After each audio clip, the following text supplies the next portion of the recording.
Today's further maths question is on the standard properties of conic sections, in other words, ellipses and hyperbolas. This is from Edexcel 2022.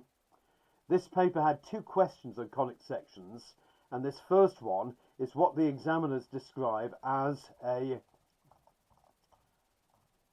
familiar and expected topic. In other words, it uses mainly standard formulas and is the sort of basic material that should be known by all candidates taking the exam.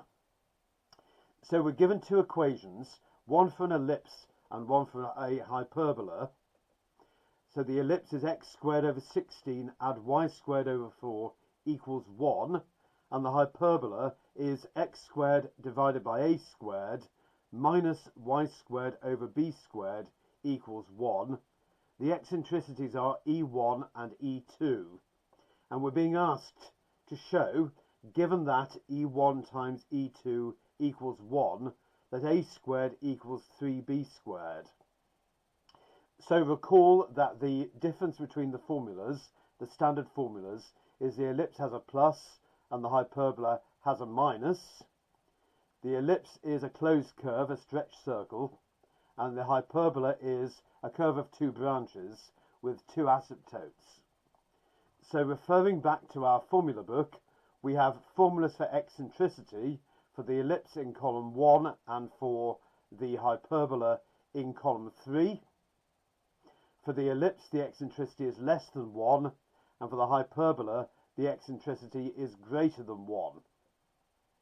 So using those standard formulas, for the ellipse we have b squared equals a squared 1 take e squared, where b squared here is 4 and a squared is 16, giving us an eccentricity E1 squared equals 3/4. For the hyperbola, a slightly different formula, b squared equals a squared e squared minus 1, which rearranges into E2 squared equals 1 plus b squared divided by a squared, b and a being unknown constants. We're given in the question that E1, E2 equals 1, so E1 squared times E2 squared equals 1. Replacing E1 squared and E2 squared by the expressions we've just found, this all rearranges, as shown, to a squared equals 3b squared. Make sure that for the ellipse we use the correct numbers. For the hyperbola it's just a and b. And make sure also you get the formulas the right way round and squared. Part B of the question is, we are given also the coordinates of the foci of the ellipse are the same as the coordinates of the foci of the hyperbola, and we want to find the equation of the hyperbola. This is going to involve finding a and b, and we have already one equation linking a and b from part A. We're going to have to find another one. So referring back to our formula book, the foci for both an ellipse and a hyperbola are at plus or minus AE 0. Different e value, but the same formula. So the foci of the ellipse are at plus or minus AE 0. Here a is 4, because we know a squared is 16, so that's at plus or minus 4E1. The foci of the hyperbola are at plus or minus AE2, where a is just a for this one.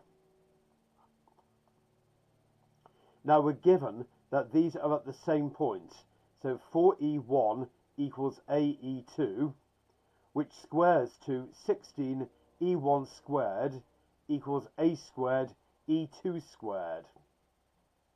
We know from the first part that E1 squared is 3/4 and E2 squared is 1 plus b squared over a squared.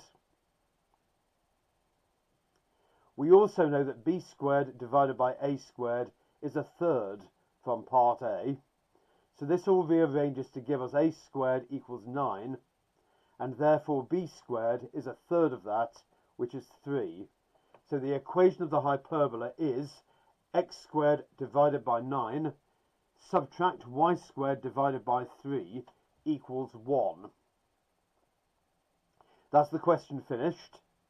They haven't at any point required a sketch of these conics, but as an appendix, think about the diagram here. We have our ellipse with A is 4 and B is 2. So there's the ellipse with semi-axes 4 and 2. For the hyperbola, given we now have the equation, we know that when y is 0, x is plus or minus 3. So I've drawn the ellipse, the hyperbola in there. We also know for a hyperbola that there will be two asymptotes. And referring back to our formula sheet, the asymptotes are going to be at x over a equals plus or minus y over b. So in other words, for this particular hyperbola, y equals plus or minus a third of x. So there we have the ellipse and the hyperbola on the same axes. They've got the same focal points. We use that in part B. And a nice question for you to try next would be to find the points where the ellipse and the hyperbola intersect. So that is our standard question on conics from this paper. There's another question later on from the same paper that we'll do at a later point. This is Gold Standard Maths. I'm David Forster. See you in the next video.